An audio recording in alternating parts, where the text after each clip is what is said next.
गोपीजन वल्लभ गिरिवरधारी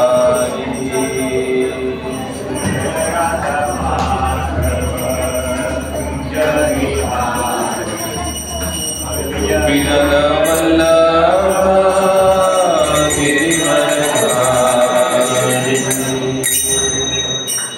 जय राधा माधव कुंज बिहारी गोपीजन वल्लभ गिरिवरधारी जय राधा माधव कुंज बिहारी गोपीजन वल्लभ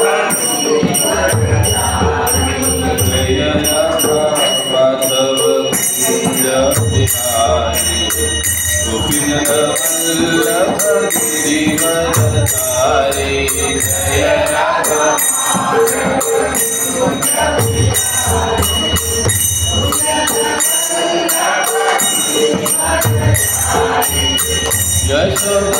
यशोदानंदन भज जगनंदन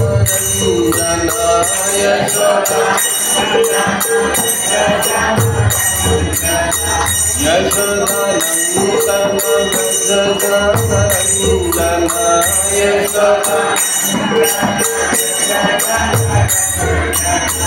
यमुना तीरवरधारी यमुना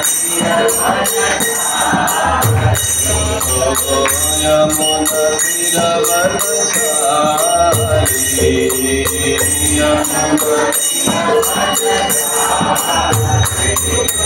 जय राधा माधव कुंज बिहारी गोपीजन वल्लभ गिरिवरधारी जय राधा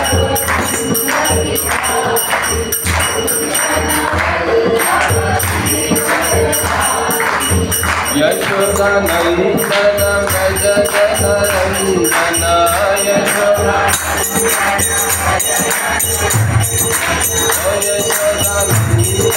भज जगनंदन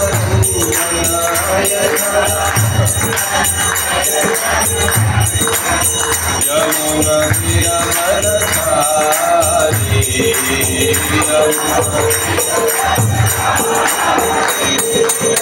यमुना तीरवरधारी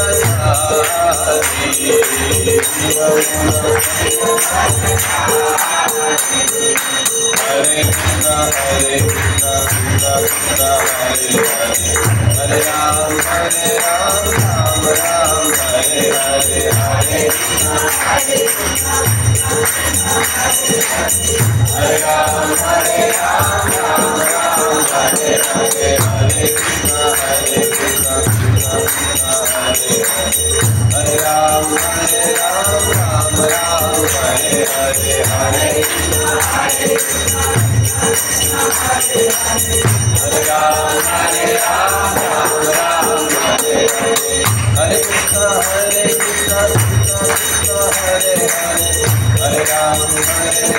राम राम हरे हरे हरे कृष्णा कृष्णा कृष्णा हरे हरे हरे राम राम राम हरे हरे हरे हरे कृष्णा कृष्णा कृष्णा हरे हरे हरे राम राम राम हरे हरे हरे कृष्णा हरे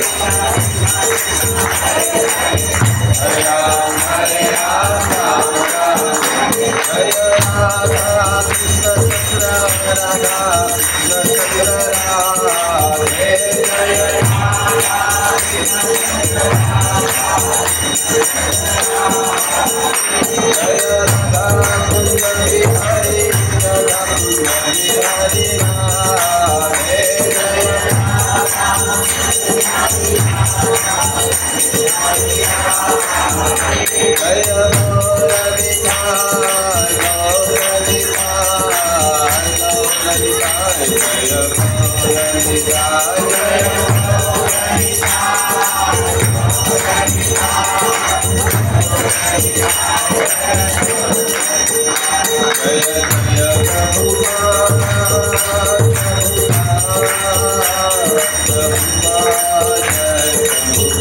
जय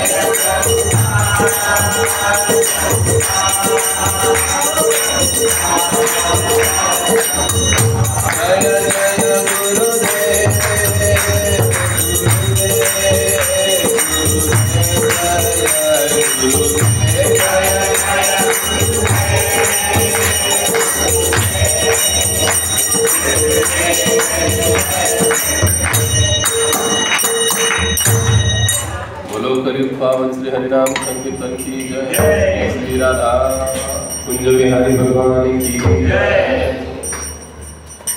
ओम नमो भगवते वासुदेवाय।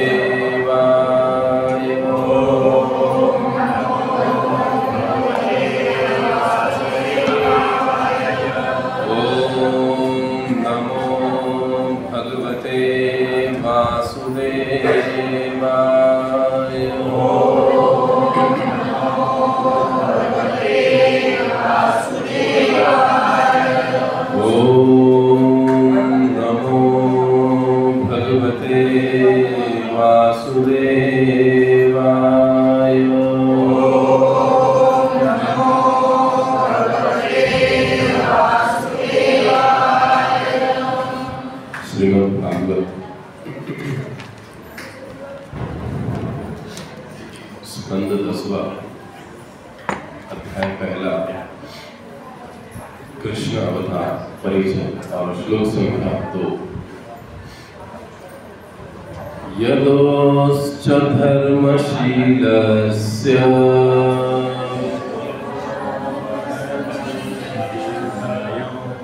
सभी दोहराने की कोशिश कीजिए। यदोश्च धर्मशीलस्य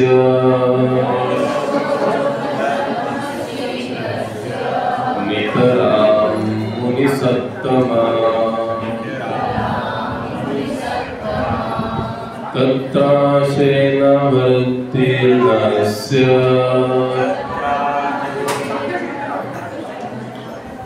ऐसे कहिए। तत्र अंशेन अवतीर्णस्य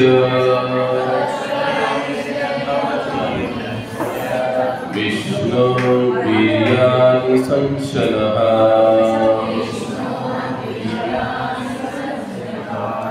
यदोश्च धर्मशीलस्य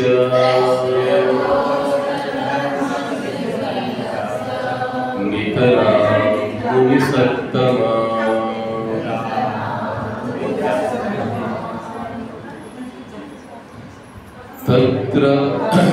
तत्र अंशेन अवतीर्णस्य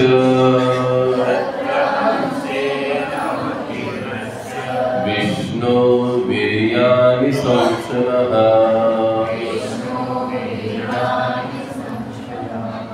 यदोश्च धर्मशीलस्य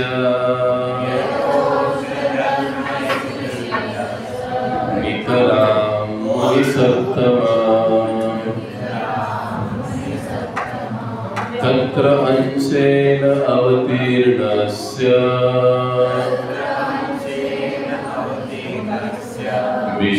विष्णुवीर्याणि संशयः।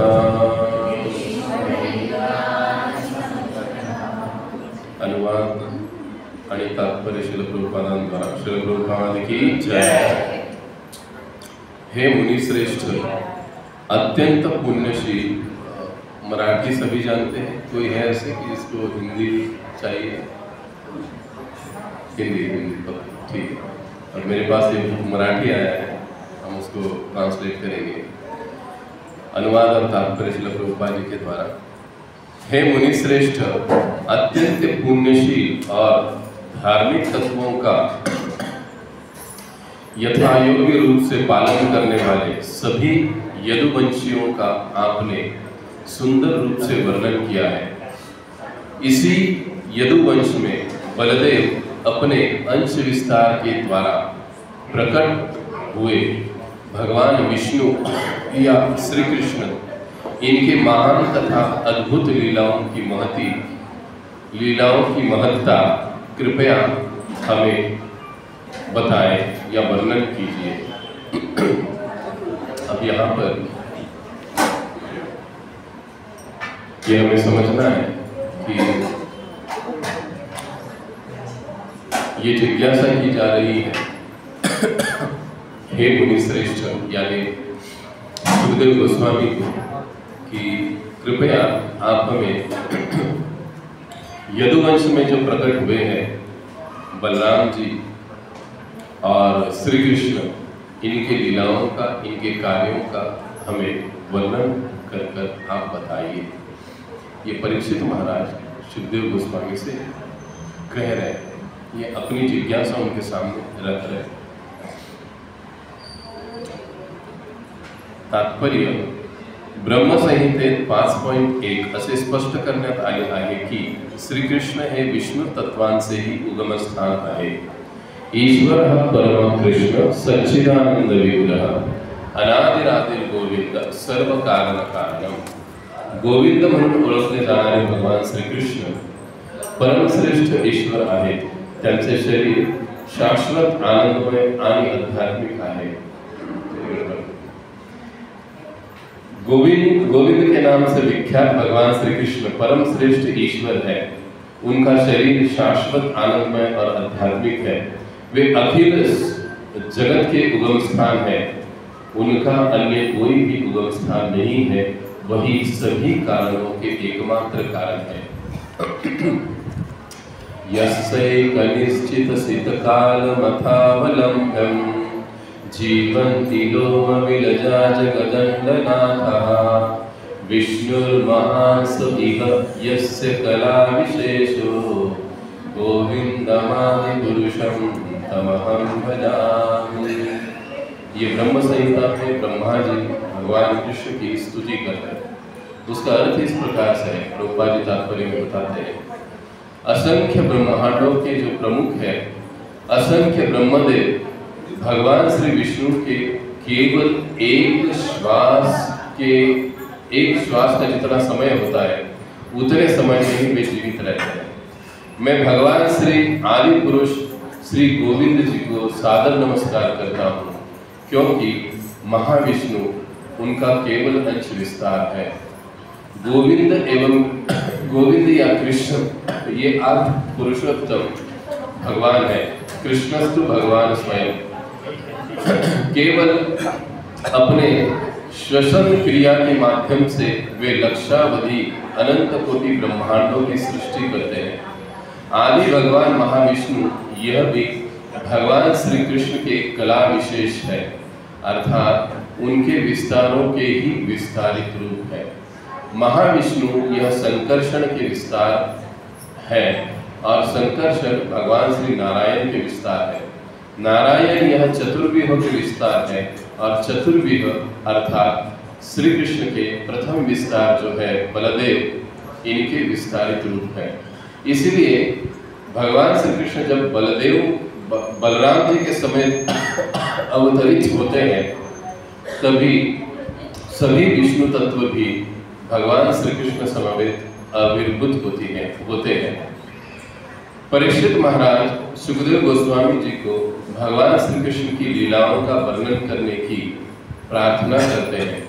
इस श्लोक का और एक अर्थ इस प्रकार से है कि सुखदेव गोस्वामी यद्यपि सर्वोत्तम मुनि है, फिर भी वे भगवान श्री कृष्ण के आंशिक रूप का ही वर्णन, लीलाओं का ही वर्णन कर पाए, क्योंकि भगवान श्री कृष्ण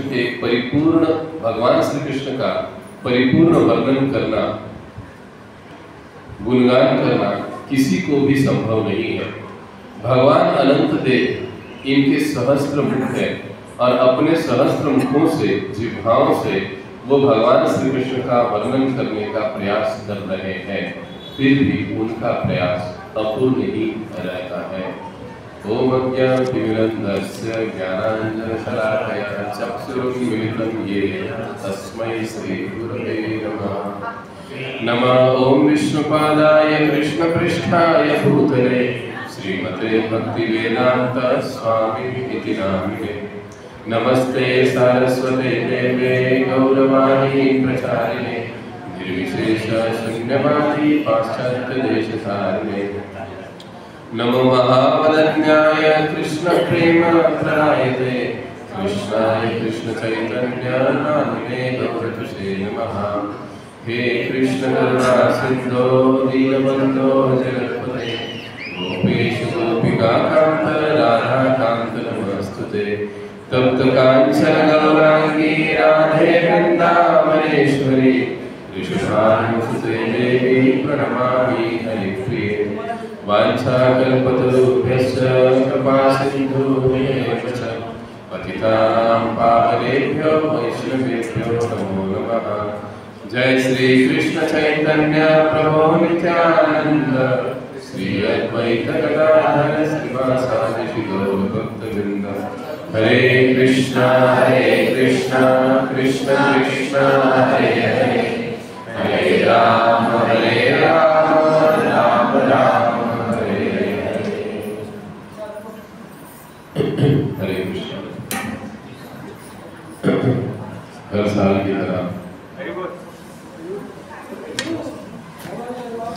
एक प्रकार से यह हमारा वार्षिक उत्सव है जिसमें हम सभी जुड़ रहे हैं। मैं देख रहा था पिछले कुछ सालों से कई सारे भक्त में इस कार्यक्रम में आते हैं, सुनते हैं, बड़ा अच्छा लगा। कृपा करके सेवा करने वाले अपनी आवाज को कम रखें। तो इस श्री कृष्ण जन्माष्टमी के कार्यक्रम के उपलक्ष्य में आप सभी का हार्दिक स्वागत है। प्रायः इस्कॉन में हम देखते हैं हाथ ऊपर उठाकर क्या बोला जाता है, हरे कृष्ण महामंत्र बोला जाता है। हरे कृष्ण कृष्ण कृष्ण हरे हरे हरे राम राम राम हरे हरे। हाथ ऊपर उठाने का महत्वपूर्ण कारण क्या है?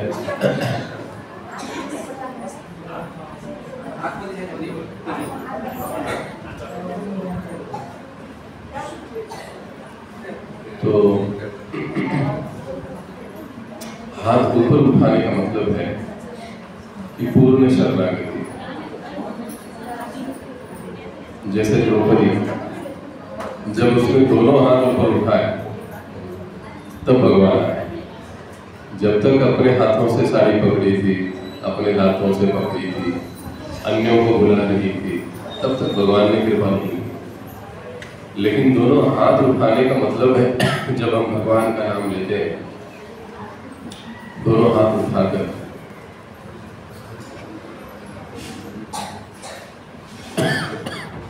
तो जब दोनों हाथ उठाकर हम भगवान का नाम लेते हैं, किस प्रकार से? हरे कृष्णा कृष्ण कृष्ण हरे हरे हरे राम राम राम हरे हरे। हे प्रभु, हम पूर्ण तरह से आपके शरण आ रहे हैं या शरण आए हैं, हमें स्वीकार कीजिए।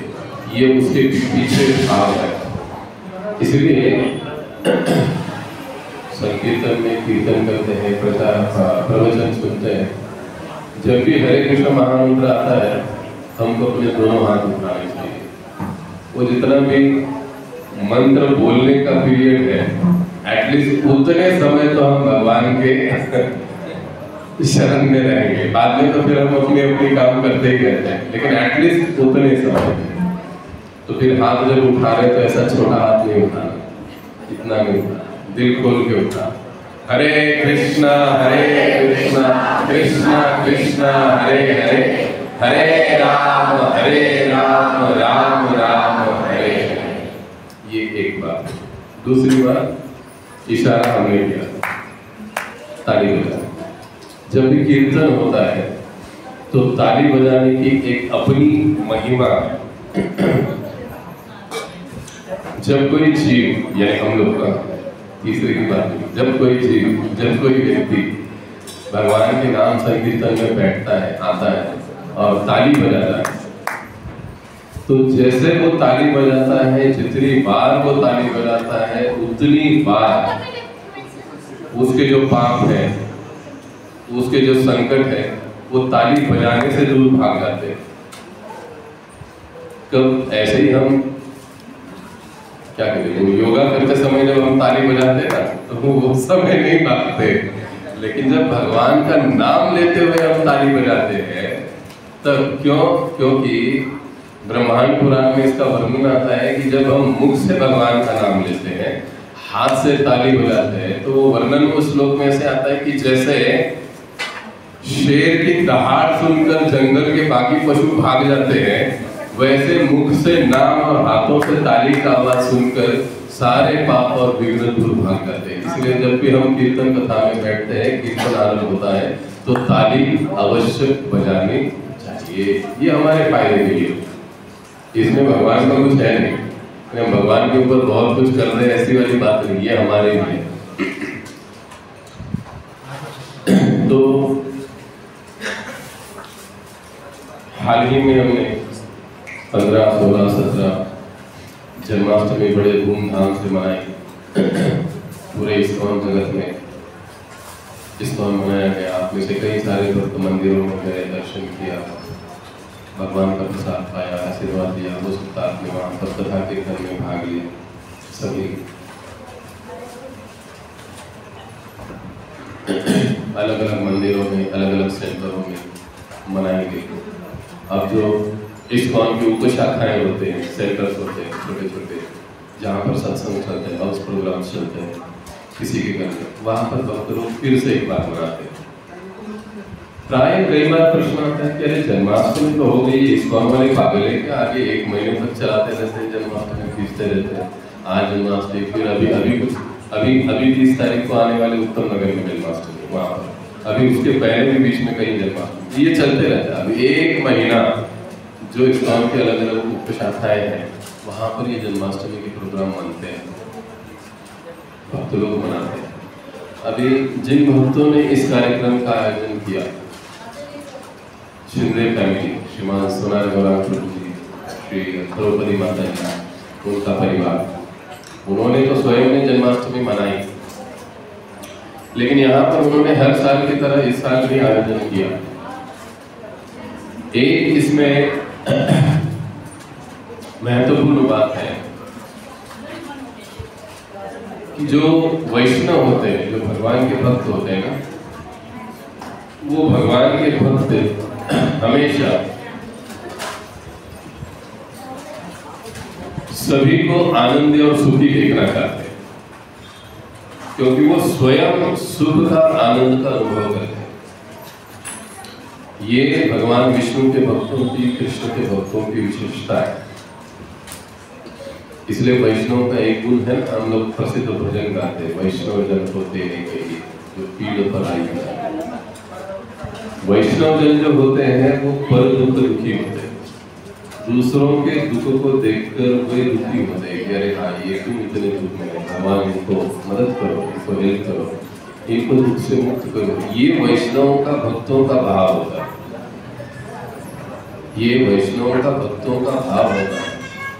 और इसी उत्तम भाव के कारण जो हमारे अलग अलग भागों में इस्कॉन के भक्त बसते हैं, रहते हैं, कार्यक्रम चलाते हैं, कार्यक्रम देते हैं, ऐसे कार्यक्रमों का आयोजन करते हैं, इसके पीछे यही उद्देश्य होता है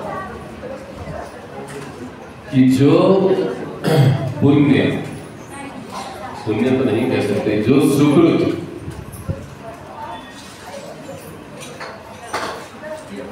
जिनको प्राप्त नहीं हुआ उनको भी प्राप्त करवा के देने की कोशिश करते हैं। वो सुख, वो आनंद, डोर टू डोर जिसको हम कहते हैं, घरे घरे, द्वारे द्वारे देने की कोशिश करते हैं। इसलिए भक्त लोग इस प्रकार के कार्यक्रम का आयोजन करते हैं, मनाते हैं। देखो, जनसाधारण लोग सुख के पीछे, आनंद के पीछे भागते रहते हैं। अब ये हम में से सभी, मैं भी उसमें ही, हम सभी सुख और आनंद के पीछे भागते रहते हैं, लेकिन वो सुख और आनंद वास्तविकता में कहाँ पर है, ये हम समझ नहीं पाते, ये हम जान नहीं पाते। हमको ऐसे लगता है कि ये XYZ वस्तु मुझे मिल गई, मैं सुखी हो जाऊंगा, ये ABC चीज या व्यक्ति मुझे मिल गया, मुझे आनंद प्राप्त होगा। लेकिन जब हम देखते हैं कि वो XYZ वस्तु हमको मिल गई, कुछ समय के लिए अच्छा लगा, बाद में वही चीज हमको तकलीफ देने लगी।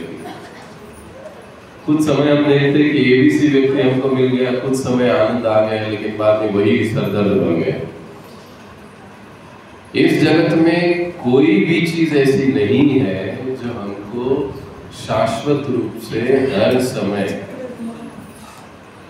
हर दिन, हर समय और लंबे समय तक, शाश्वत समय तक हमको सुख या आनंद प्रदान कर सके। ऐसी कोई चीज, भौतिक कोई वस्तु इस जगत में है ही नहीं। मान लीजिए अगर कोई रेगिस्तान में पानी ढूंढ रहा है तो हम उसको कहेंगे कि वाह कितना बुद्धिमान आदमी है ये, रेगिस्तान में क्या ढूंढ रहा है। सही बात है, ऐसे कहेंगे हम? क्या कहेंगे हम? क्या पागल जैसा रेगिस्तान में पानी ढूंढ रहा है, हम तो पानी है ही नहीं।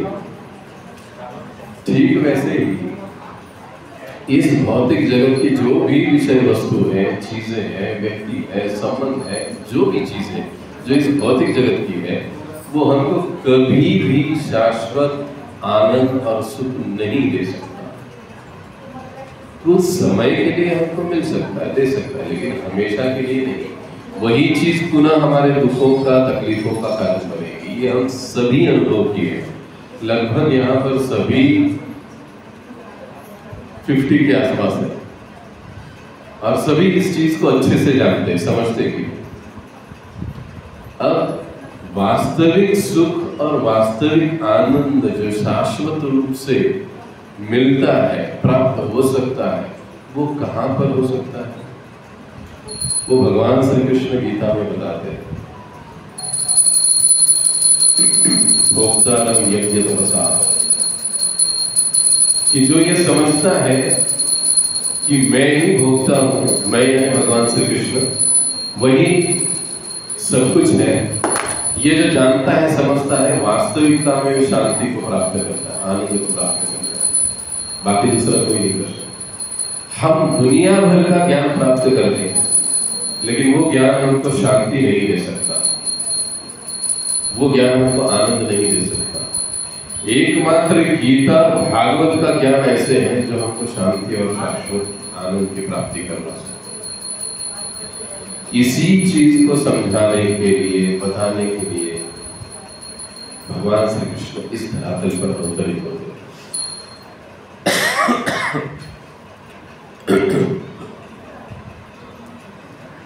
और भगवान कृष्ण के जो भक्त हैं,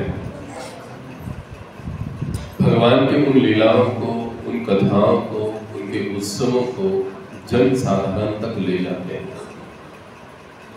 ताकि जन साधारण व्यक्ति इस बात को समझे कि वास्तविक आनंद और सुख कहाँ पर है। इसलिए ऐसे कार्यक्रमों का आयोजन होता है। कई बार आश्चर्य व्यक्त करते लोग, अरे प्रभु जी जन्माष्टमी तो कब का मन गया, अभी आप लोग अभी तो कैसे कर रहे हो, भगवान तो कब के प्रकट हो गए? नहीं, भगवान केवल इस साल के 15 तारीख को प्रकट हो गए, बात खत्म हो गई, ऐसा नहीं है। भगवान आज भी, कितने ब्रह्मांड है? अनंत कोटि ब्रह्मांड है। अनंत कोटि ब्रह्मांड में एक एक पृथ्वी लोक भी होगा, समझ रहे? इस महीने के 15 तारीख को भगवान इस पृथ्वी पर प्रकट हुए, हो सकता है अन्य किसी ब्रह्मांड में भगवान आज के दिन प्रकट हो रहे हैं। इसीलिए भगवान को नित्य लीला कहते हैं, नित्य लीलाधारी। उनकी लीलाएं नित्य चलती रहती है। ऐसे नहीं कि अभी जन्म हो गया, बात खत्म हो गई, अब भगवान का वापस जन्म अगले साल ही होगा ना। हर दिन किसी न किसी लोक में, कहीं पर महाभारत चल रहा होगा, कहीं पर अभी भगवान प्रकट हुए हैं, किसी ब्रह्मांड में भगवान की ब्रज लीला चल रही होगी, किसी ब्रह्मांड में भगवान की द्वारिका लीला चल रही है। भगवान नित्य लीला में रममान रहते हैं। इसलिए हम ये नहीं कह सकते कि आज तो भगवान का बर्थडे नहीं है, फिर आप कैसे जन्माष्टमी मना रहे? नहीं। एक अभी आचार्य लोग और दूसरी बात इसको उनको समझा है। क्या समझाते हैं? कहते हैं कि देखो, जहां पर भी भक्त लोग, आप जैसे भक्त लोग एकत्रित होते हैं, संकीर्तन करते हैं, भगवान की कथाओं को सुनते हैं, भगवान के विशेष उत्सवों को मनाते हैं, भगवान वहां पर प्रकट हो जाते हैं। यही बात नारद मुनि को भगवान बता, यत्र गायन्ति मद्भक्त तित्त तत्र तिष्ठामि नारद नाहं वसामि वैकुंठे योगिनां हृदयेषु। कि हे नारद, ना ही तो मैं वैकुंठ में रहता हूँ, ना ही तो मैं योगियों के हृदय में रहता हूँ, लेकिन मैं कहाँ पर रहता हूँ? जहाँ पर मेरे भक्त एक साथ आकर कीर्तन करते हैं, मेरे नामों का कथा करते हैं, उस स्थान पर मैं अवश्य प्रकट होता हूँ। तो जहाँ पर भी कथा और कीर्तन चलती है, समझ लीजिए वहां पर भगवान कृष्ण की उपस्थिति है। तो अब कोई बुद्धिमान प्रश्न पूछ सकता है, प्रभु जी हमको दिखाई क्यों नहीं दे रहे? प्रभु जी हम महसूस क्यों नहीं कर पा रहे? कुछ तो प्रूफ भगवान का होना चाहिए ना हमको, तो हम माने कैसे? अब ये बात है हमारी आंतरिक शुद्धता पर निर्भर करती है, हमारी योग्यता पर निर्भर करती है। कुछों को अनुभूति होगी, कुछों के जीवन में परिवर्तन आएगा, कुछों की आत्मा को विशेष रूप से शांति का और आनंद की अनुभूति होगी। यही बात है कि भगवान के अस्तित्व का प्रमाण किसी को नहीं होगी। नहीं हुई इसका मतलब भगवान नहीं है ऐसे नहीं है, बल्कि भगवान को महसूस करने के लिए हमें अपने आप को तैयार करना है। प्राइम मिनिस्टर मोदी जी से ऐसे ही कोई मिल सकता है? उसका भी तो प्रोसेस होगा ना, है होगा मतलब है। उस प्रोसेस और प्रोटोकॉल को फॉलो किए बिना कोई उनको नहीं मिल सकता। तो इतने अखिल ब्रह्मांड के नायक भगवान को हम ऐसे ही मिल जाएंगे या मिल पाएंगे? उसका भी तो कुछ प्रोसेस होगा, कुछ पद्धति होगी, कुछ तैयारी होगी, कुछ प्रोटोकॉल होगा, कुछ विधि होगी, कुछ विधान होंगे, कुछ निषेध होंगे, कुछ पालन करने वाली बातें होंगी। वो हम करेंगे तो हम अनुभूति कर पाते हैं, हम लोग भगवान को समझ सकते हैं, भगवान को जान सकते हैं, भगवान को देख सकते हैं, भगवान की अनुभूति कर सकते हैं। हमको तैयार होना पड़ेगा। और हम तैयार कैसे होते हैं? इस प्रकार के उत्सवों में सहभागी होकर, पहली चीज। दूसरी चीज, भगवान के प्रसाद को पाकर। तीसरी चीज, हम तैयार होते हैं, ऐसे ही हम तैयार होते हैं। तैयार होने का बहुत सीधा साधा सरल मार्ग प्रभुपाद जी ने दिया। और ये प्रभुपाद जी का मार्ग नहीं है, इस्कॉन वालों का भी मार्ग नहीं है। मैं हमेशा कहता हूँ ये भागवत और शास्त्रों का मार्ग है कि यदि हम भगवान को महसूस करना चाहते हैं, समझना चाहते हैं, तो इन चीजों के अलावा दूसरा रास्ता नहीं। पहला सत्संग, भक्तों के संग में कथा कीर्तन। दूसरा है भगवान के प्रसाद को पाना, बाकी इधर उधर का कुछ नहीं खाना। तीसरी चीज है भगवान के नामों का जप करना। हरे कृष्णा कृष्णा कृष्णा हरे हरे, हरे राम राम राम हरे हरे। इति षोडशकं नाम्ना कलिकल्मषनाशनं नातपरतरोपाय सर्ववेदेषु दृश्यते। फिर ब्रह्मा जी कहते हैं इति षोडशकम। अभी हमने ये महामंत्र गाया, इस महामंत्र को क्या कहते हैं? इति षोडशकम। इति यानी षोडशकम मतलब 16 नामों वाला। इति षोडशकम नामना, वो कैसा है? कली कल्मष नाशनम। इस कलियुग के सर्व प्रकार के, समस्त प्रकार के दुखों का नाश करने वाला ये मंत्र है। कई बार लोग कहते हैं प्रभु जी ये जपा तो नहीं चलता है क्या, वो जपा तो नहीं चलता है क्या, ये करेंगे तो नहीं चलता है क्या? भाई क्यों दिमाग लगाया हम अपना? जब 4 दिमाग वाले, 4 सर वाले, 5 सर वाले ब्रह्मा जी बता रहे इति षोडशकम नाम कली कल्मष नाशनम नातः परतरोपाय, दूसरा कोई उपाय नहीं है, ये भी बता दिया। नातः परतरोपाय सर्व वेदेषु दृश्यते। अखिल वेदों में 4 वेद, 18 पुराण, 108 उपनिषद, ऊपर गीता और भागवत, इसमें दूसरा कोई उपाय नहीं है। कौन सा उपाय? इति षोडशकम नाम। हरे कृष्णा कृष्णा कृष्णा हरे हरे, हरे राम राम राम हरे हरे। तो कृष्ण भक्ति, कृष्ण स्मरण देने के लिए भगवान के भक्त इस प्रकार के कार्यक्रम का आयोजन करते हैं ताकि जनसाधारण लोगों को ये प्राप्त हो सके। अब जो श्लोक हम लोग पढ़ रहे हैं हमने पढ़ा भागवत का, यदोश्च धर्मशीलस्य नितराम मुनि सत्तमः। यहाँ पर परीक्षित महाराज जिज्ञासा कर रहे हैं सुखदेव गोस्वामी जी से। देखो अब तक तो आपने हमको बहुत सारी कथाएं सुनी, अब ये 10वां स्कंद चल रहा है। भागवत के 9 स्कंद बता चुके हैं परीक्षित महाराज जी को सुखदेव गोस्वामी। अब ये 10वां स्कंद आरंभ हो गया। अब 10वां स्कंद आरंभ हो गया। अब परीक्षित महाराज जी जिज्ञासा करते हैं कि कृपा करके बलराम जी के साथ जब कृष्ण प्रकट हुए, कृपा करके आप उनकी लीलाओं का वर्णन मुझे सुनाइए, मैं बड़ा इच्छुक हूं सुनने का। अब उसके पश्चात सुखदेव गोस्वामी भगवान कृष्ण की लीलाओं को सुनाना आरंभ करते हैं।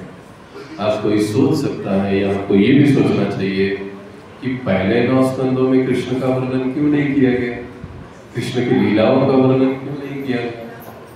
अभी कुछ समय पहले हम बात कर रहे थे, हमें अपने आप को योग्य बनाना पड़ेगा। कृष्ण कथा सुनने के लिए भी आवश्यकता है एक चीज की, वो जिज्ञासा कि हाँ मुझे सत्संग में जाना है, मुझे सही सत्संग कहाँ पर मिलेगा। सत्संग तो बहुत चलते हैं, सही सत्संग कहाँ पर मिलेगा जिससे कि मैं केवल और केवल भगवान को समझ पाऊं। भगवान के नाम पर किसी अन्य को समझने की जरूरत नहीं है। हमको भगवान विष्णु, भगवान नारायण, भगवान कृष्ण की समझावट मिले, ऐसा सत्संग हमको कहाँ मिलेगा, ये जिज्ञासा है। और ये सही जिज्ञासा, जब ये जिज्ञासा व्यक्ति करता है तो इस जिज्ञासा के कारण उसे भगवान की कथा सुनने को मिलती है, सत्संग में आने की विधि या कहीं आने की भाग्य उसे प्राप्त होता है। तो ये जिज्ञासा बहुत महत्वपूर्ण है। वैसे जिज्ञासा तो हम लोग हर रोज करते हैं, ये कहाँ मिलेगा, वो कहाँ मिलेगा, ये कहाँ मिलेगा, ये कैसे मिलेगा, बहुत सारी जिज्ञासा हम लोग करते रहते हैं। लेकिन वास्तविक जिज्ञासा क्या है, वो है कि भगवान के बारे में जानने की जिज्ञासा, सुनने की जिज्ञासा। परीक्षित महाराज ये जिज्ञासा कर। अब ये जो श्लोक इसका पार्श्वभूमि है कि द्वापर के अंत में, द्वापर युग के अंत में कई सारे राजा हुए, लेकिन वे राजा पथभ्रष्ट रहे, जिन्होंने ठीक से राजपाट नहीं संभाला, जिसके कारण पृथ्वी लोक पर बहुत सारा अन्याय अत्याचार बढ़ गया और जिसके कारण माता पृथ्वी को बड़ा दुख हुआ, कष्ट हुआ।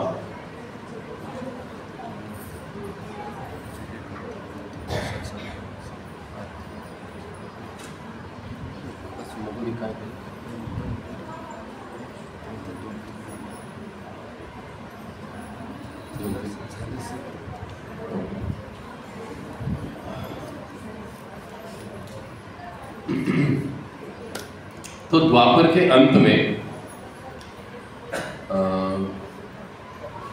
पृथ्वी माता गाय का रूप धारण करके ब्रह्मा जी के पास चली जाती है। ब्रह्मा जी के पास जब जाती है तब ब्रह्मा जी को अपना दुख बताते कि देखो पृथ्वी पर ये तो राजा लोग हैं, ठीक से शासन नहीं कर रहे, बहुत तकलीफ है मेरे लिए, बहुत दुख है मेरे लिए। तो ब्रह्मा जी कहते हैं कि देखो तुम्हारी ये जो तकलीफ है, समस्या है, ये बहुत बड़ी है, ये तो मैं हल नहीं कर सकता। इसके लिए उन्होंने क्या किया, ब्रह्मा जी ने सारे देवताओं को बुलाया और देवताओं को बुलाकर पृथ्वी माता जिन्होंने गाय का रूप धर लिया था, वे सभी क्षीर सागर के तट पर गए जहां पर भगवान विष्णु लेटे हुए होते। अब पृथ्वी माता गाय का रूप लेकर, वर्णन भागवत में आता है, सुमेरु पर्वत पर चली गई। अब ब्रह्मा जी 2 स्थानों पर रहते, ये विशेष बात है। सबसे पहला ब्रह्मलोक, जिसको हिरण्यगर्भ भी कहा जाता है, ब्रह्मलोक में ब्रह्मा जी रहते हैं। ये जो स्थान है, ये ब्रह्मा जी का घर है ओम, और उनकी भजन स्थली है वो स्थान, वहां पर ब्रह्मा जी रहते हैं। कई बार आपने देखा होगा टीवी सीरियल्स में, ब्रह्मा जी एक शांति से बैठकर अपना ध्यान में मग्न रहते हैं। वो स्थान यानी ब्रह्मलोक, हिरण्यगर्भ। लेकिन जब पृथ्वी पर कोई प्रॉब्लम्स आते हैं, उनको सुलटाना होता है, उनको ठीक ठाक करना होता है, तो भगवान क्षमा करें, ब्रह्मा जी अपने एक अंश के माध्यम से सुमेरु पर्वत पर उपलब्ध हो जाते हैं, वहां पर वो रहते हैं। मैनेजमेंट का काम उधर से करते हैं। घर और ऑफिस अलग होता है ना, ऑफिस घर में नहीं रहता है कभी। तो ठीक वैसे ही है, भगवान का भी वैसे ही है। ब्रह्मा जी देवी देवताओं के कई स्थानों पर हमको ये वर्णन मिलता है। तब सुमेरु पर्वत पर, इसीलिए वो सुमेरु पर्वत पर गए। कई बार ये प्रश्न आता है कि बाबा ये ब्रह्मा जी के पास गए, फिर सुमेरु पर्वत पर ब्रह्मा जी के पास कैसे गए? क्योंकि सुमेरु पर्वत ही ब्रह्मा जी का दूसरा निवास स्थान है, एक प्रकार से ऑफिस की तरह। अब यहाँ पर गए, ब्रह्मा जी बोले कि नहीं ये तो मेरे से नहीं होगा। अब गए विष्णु जी के पास, और फिर वहां पर पुरुष सुक्त गाए गए। अब जब भगवान का कीर्तन होता है, नाम गान होता है, स्तुति होती है, भगवान बड़े प्रसन्न होते हैं, क्योंकि भगवान भी हम जैसे प्रसिद्धि के लोभी है, ऐसे नहीं। भगवान प्रसन्न क्यों होते हैं? जब पुरुष सुक्त गाया जाता है, जब भगवान का कीर्तन किया जाता है, भगवान का नाम लिया जाता है, भगवान का गुणगान किया जाता है, तो भगवान प्रसन्न क्यों होते हैं? नॉर्मली अगर मेरी कोई गुणगान करे तो मेरा कॉलर टाइट हो जाता है, मैं खुश हो जाता हूँ। भगवान उसलिए खुश नहीं होता है, वो होते हैं। इसका विशेष कारण ये है कि जब भगवान देखते हैं कि कोई जीव उनका गुणगान कर रहा है, वो कितने शुद्ध हृदय से कर रहा है, प्रामाणिकता से कर रहा है, वो चीज जब भगवान श्रद्धा के साथ कर रहा है, भाव के साथ कर रहा है, उसको देखकर भगवान प्रसन्न होते हैं कि हाँ, अब ये मेरे पास आने के काबिल है। एक चीज, हाँ, अब इसका प्रॉब्लम मैं सॉल्व करूंगा। भगवान प्रसन्न होते हैं। और भगवान को अलग अलग, यानी हम जैसे जीवों के प्रॉब्लम सॉल्व करने में आनंद आता है, ऐसे नहीं कि उनको तकलीफ होती है, उनको अच्छा लगता है। लेकिन बशर्ते हमको पहले उनको पुकारना पड़ता है। जब तक छोटा बच्चा पुकारता नहीं, माँ भी उसको दूध नहीं पिलाती है। तो हम ये अपेक्षा नहीं कर सकते कि भगवान तो सर्वज्ञ है, मुझे क्या चाहिए, भगवान को पता है, मांगने की क्या जरूरत है। अगर तुम्हारा भगवान सर्वज्ञ है तो मेरे प्रॉब्लम भगवान को बिना बोले ही समझ में आने चाहिए। इसका मतलब तुम्हारा भगवान है ही नहीं। ऐसे बुद्धि के सवाल आजकल बहुत उठते रहते हैं। लेकिन हम देखते हैं कि एक बच्चा भी जब तक नहीं पुकारता है, माँ उसको दूध नहीं देती है। उसी प्रकार से जब तक हम भगवान को अपना समझ के पुकारते नहीं है, तो भगवान कैसे आएंगे? क्यों देते? तो पुकारना ये हमारे साइड से प्रयास है, वो जरूरी है।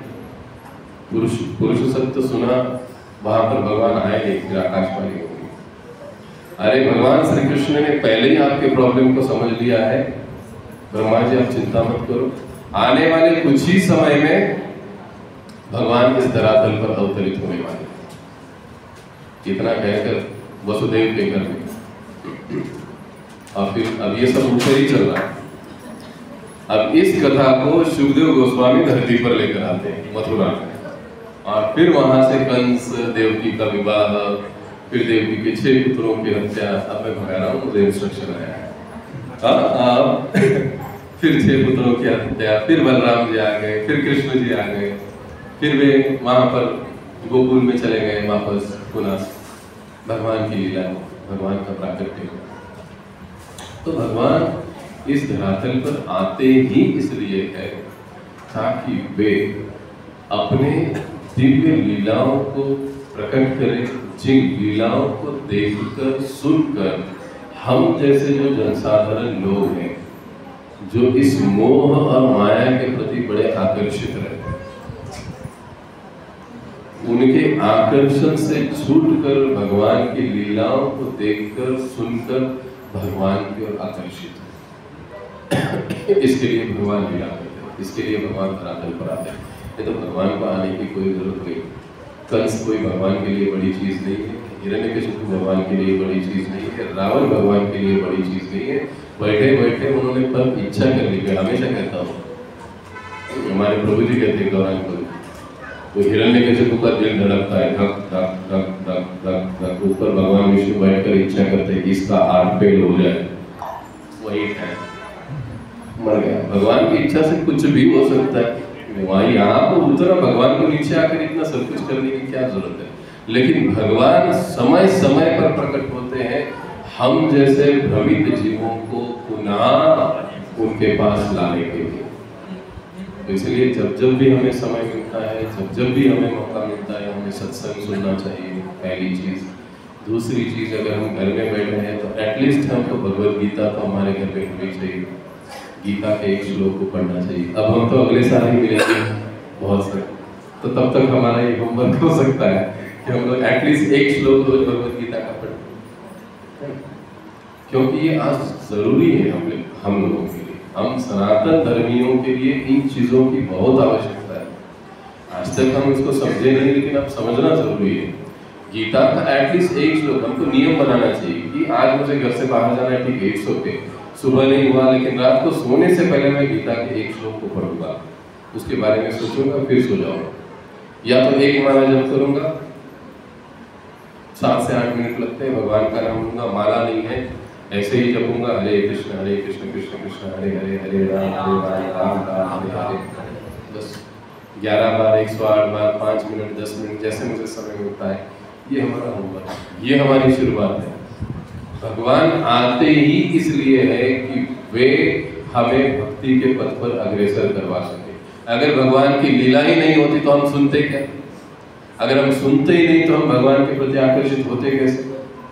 इसीलिए तो भगवान आते हैं, अलग अलग लीलाएं करते हैं, ताकि इन लीलाओं को सुनकर हमारा मन जो मोह माया में आकर्षित है उससे छूटकर भगवान की ओर बढ़े, जिससे हमारा यानी आत्मा का शाश्वत कल्याण हो। जिस सुख और आनंद की बात हम कर रहे थे ना, वो प्राप्त हो। इसीलिए भगवान प्रकट होते हैं। तो बहुत बहुत धन्यवाद, आप सभी का धन्यवाद, विशेष रूप से आयोजक भक्तों का धन्यवाद जिन्होंने मुझे समय दिया, सेवा के लिए मौका दिया। Thank you very much. अगर किसी को कोई प्रश्न है तो आप पूछ सकते हैं।